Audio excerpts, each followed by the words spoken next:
Welcome to the first lecture on this course of your NMST or Scientific Computing. In this lecture, we'll discuss about intermediate value theorem.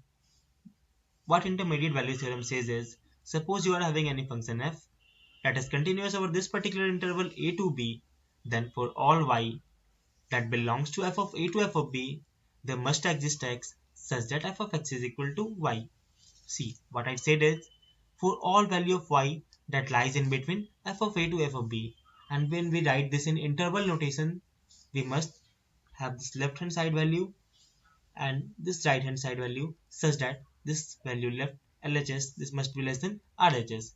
And so as to guarantee the same, we use here a function minima and maxima, which will return minimum of this FA and FB, and this will return the maximum of FA and FB.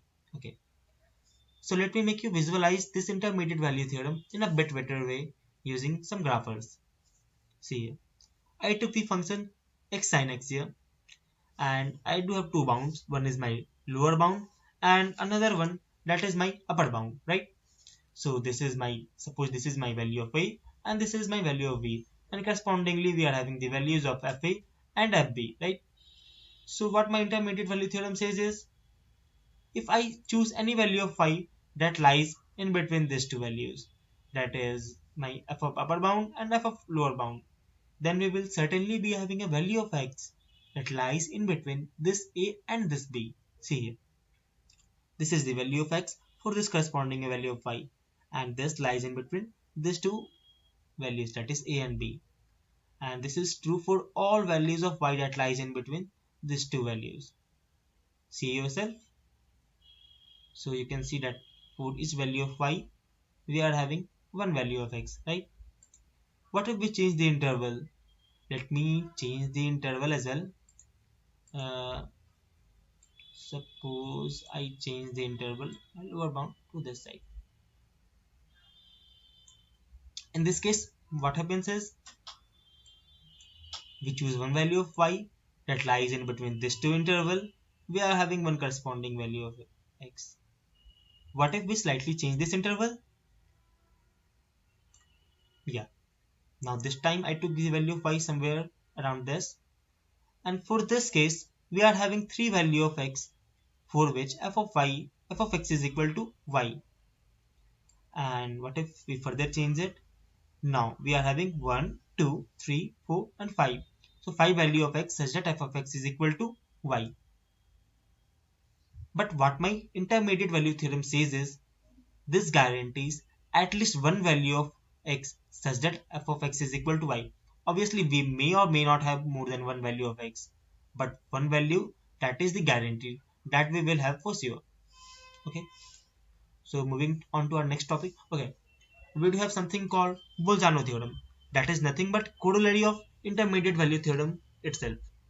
What it says is, if f of a into f of b, this is less than 0, then there exists c which belongs to a to b, that is c lies in between a and b, such that f of c is equal to 0, or in other terms we can say that c is my root, that is c is the root of this equation.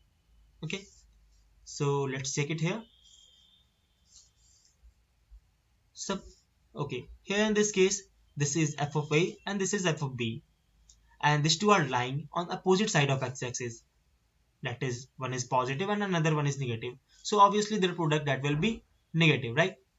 And if these two are the values that lies on the opposite side of x-axis, then certainly for some value of y is equal to 0, this will lie in between these two interval, and as per intermediate value theorem we will certainly be having a value, at least one value of x such that f of x is equal to 0, and this is nothing but my root. So this was all about Bolzano theorem. Well, I took here the function x sin x. You may choose the function of your choice. You may choose some polynomial function, some exponential function, or whatsoever. And here you can change the limit, upper bound and lower bound, and the value of k. That value of k is nothing but this lies between f of lower bound and f of upper bound. And you can change the corresponding values of all this, and you yourself can visualize what is actually happening. Okay, I will share the link with you for this graph, and what all you need to do is just change the value of this function And